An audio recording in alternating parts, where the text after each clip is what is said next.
नमस्कार दोस्तों, MP board का आपका अपना चैनल जिसमें आज हम करेंगे क्लास 12 का महादेवी वर्मा जी का लेखक परिचय लेखक परिचय लिखेंगे बिल्कुल आसान शब्दों में। जैसा कि आपको पता है जी, एनसीईआरटी बुक है। एनसीईआरटी बुक में इतना सारा लिखा है, इतना सारा देख सकते हैं आप।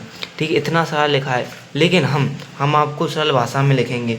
ठीक है, देखो आपको इतना लिखना है। और मैं आपको एक रिक्वेस्ट करना चाहूँगा कि आप जिस चैनल से पढ़ाई कर रहे हैं, यानी कि आप जिस चैनल से पढ़ाई कर रहे हैं उनके पास सिर्फ 439 यानी 439 सब्सक्राइबर हैं। बस उनको ज़्यादा नहीं, बस 1 के सब्सक्राइबर चाहिए। ठीक है, तो वीडियो को हम शुरू करते हैं बिना देरी के।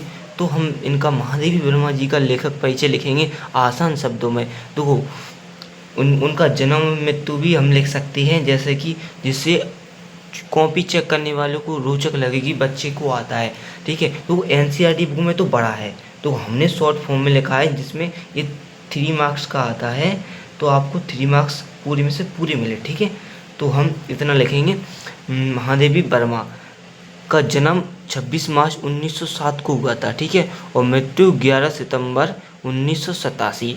ठीक है, और इनकी रचना है निहार, रश्मि, नीरजा, यामा, दीपशिखा, मेरा परिवार, अतीत के चलचित्र। तो ऐसे तो आपको याद होंगे नहीं, हम एक ट्रिक बता देते हैं।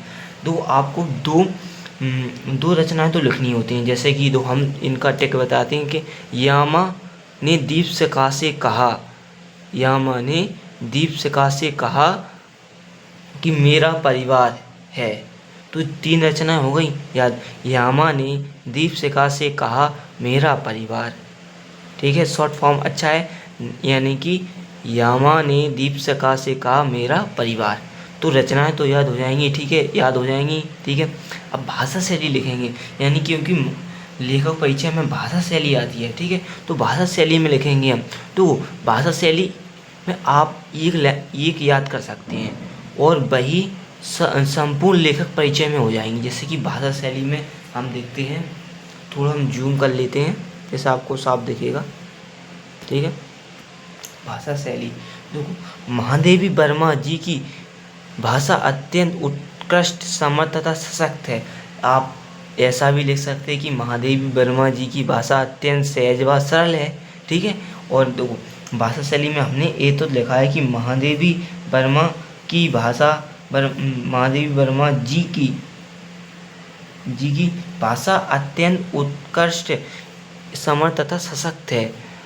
ठीक है, और यानी कि भाषा शैली में उनकी बड़ाई करनी है कि उन्होंने क्या क्या कहा। तो आपने संस्कृत प्रधान शुद्ध साहित्यिक भाषा को अपनाया है, यानी कि आपकी संस्कृत भाषा है, यानी आपने संस्कृत भाषा को, साहित्यिक भाषा को अपनाया है, और साथ ही उर्दू, फारसी आदि प्रचलित शब्दों का प्रयोग किया है। ठीक है, तो उसमें हम और लिख सकते थे कि आपने साहित्यिक भाषा को अपनाया और साथ ही उर्दू, फारसी व अंग्रेजी आदि प्रचलित शब्दों का प्रयोग किया है।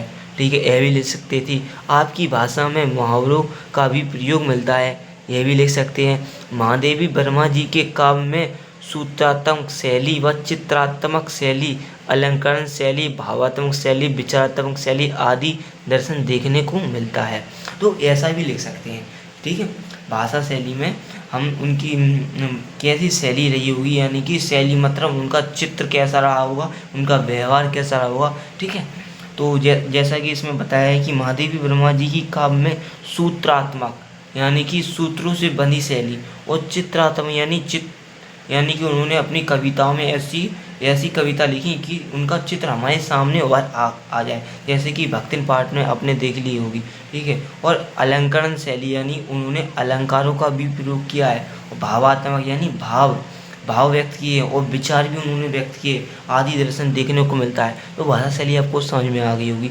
एक और हम फिर से रिपीट कर देते हैं, जिससे आपको अच्छी आसान शब्द में आ जाए। मेरा यही उद्देश्य है कि आप रट के नहीं बल्कि समझ के लिखें। ठीक है, भाषा शैली एक बार फिर से, महादेवी वर्मा जी की भाषा अत्यंत उत्कर्ष, समर्थ तथा सशक्त है।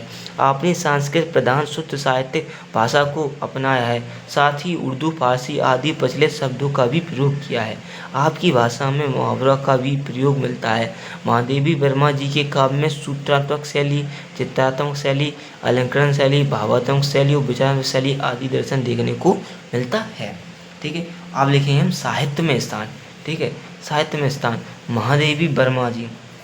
महादेवी वर्मा जी को आधुनिक युग की मीरा कहा जाता है। तो ये मोस्ट इम्पोर्टेंट पॉइंट है कि महादेवी वर्मा जी को आधुनिक युग की मीरा कहा जाता है तथा उन्हें छायावादी कवित्री भी कहते हैं। ठीक है, आप मीरा या सरस्वती बनकर हिंदी साहित्य में आपका योगदान अमूल्य है। ठीक है, यह भी ले सकते हैं कि साहित्य में स्थान, यानी साहित्य में स्थान का मतलब यह होता है कि लेखक की बड़ाई करना कि उन्होंने क्या दिया है हिंदी साहित्य को, जैसे कि इसमें कहा है, यानी बढ़ा चढ़ा कर वर्णन कर दिया है इसमें।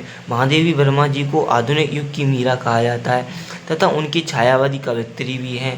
ठीक है, और कभी कभी आपने ये ध्यान दिया होगा कि ये एक बात मतलब कि शुद्ध अशुद्ध में यह पूछ लेते हैं कि महादेवी वर्मा कवि हैं या कवियत्री हैं। ठीक है, तो कवियत्री हैं। ठीक है, आप मीरा या सरस्वती बनकर हिंदी साहित्य में आपका योगदान अमूल्य है।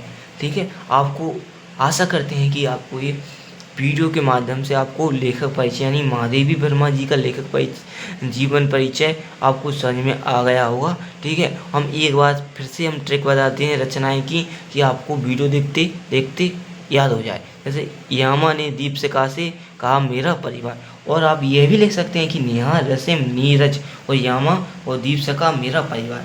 ये शॉर्ट ट्रिक अच्छी है। यामा ने दीपशिखा से कहा मेरा परिवार। ठीक है, तो आपको बस क्या करना है, आपको इसको लिखकर याद करना है। ठीक है, एक बार नहीं दो बार करना है। ठीक है, तो मिलते हैं अगली वीडियो में, जब तक के लिए धन्यवाद। और हाँ, और अपने दोस्तों को भी शेयर कर दें कि बहुत आसान शब्दों में लिखा है। जैसे कि आपको NCERT बुक में देखिए हुआ तो इतना बड़ा लिखा है, देखो इतना बड़ा, और 3 मार्क्स का आता है। ये बताओ 3 मार्क्स का आता है, पूरा निबंध सा लिखा है, लेकिन हमने बिल्कुल छाँट के बल्कि आसान शब्दों में लिखा है। ठीक है, आप इसका स्क्रीनशॉट ले सकते हैं लेना चाहें तो। ठीक है, और हम आपको एक खबर और देना चाहेंगे, और खबर ये है कि अगर आपको केशव सैम्पल पेपर 2025 का लेना है तो आप ले सकते हैं बिल्कुल फ्री। हम आपको चैनल की लिंक दे देंगे, उस पर ज्वाइन करके आप ये पूरी PDF दे सकते हैं। जब तक के लिए धन्यवाद, तो मिलते हैं अगले वीडियो में। जब तक के लिए जय हिंद, वंदे मातरम।